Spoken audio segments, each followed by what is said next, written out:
So hello guys नमस्ते फेरि पनि म हजुरको सामुने आएको छु अर्को भिडियो लिएर।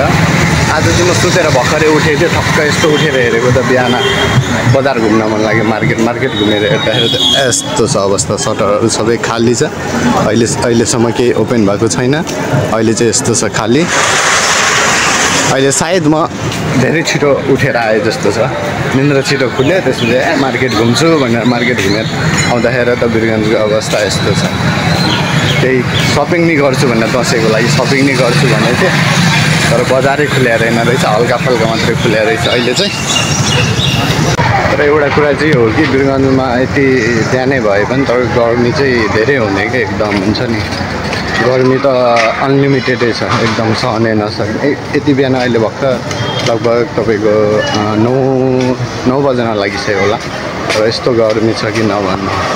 एकछिन घुमेको 5 मिनट भएको छैन, पसिना भइसक्यो 5 मिनटमै। पसल धेरै खुलेको नभएपछि म चाहिँ अब आफ्नो गन्तव्य स्थान फर्किसकेको छु।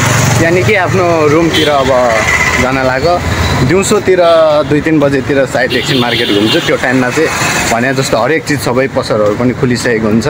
अहिले चाहिँ सबै बन्दै छ, धेरै जस्तो हल्का फुल्का 1-2वटा खुलेछ। आफूले जुन किन्न लागेको थियो त्यो सामानहरू त छैन अहिले खुलेको। त्यही भएर 2-3 बजेतिर दिउँसोतिर चाहिँ मार्केट घुम्छु, अनि त्यही बेलामा आफ्नो जरुरतको चिजहरू किन्छु। सो गाइज म चाहिँ अब आफ्नो रुम आइसकेको छु। अब यहाँबाट 1 मिनट मात्रै छ, आफ्नो रुम आइसकेको छु। अब हामी फेरि पनि पछि अर्को नेक्स्ट भिडियोमा भेट्छौँ। अहिलेको लागि चाहिँ नमस्ते एन्ड हस्त बाई बाई।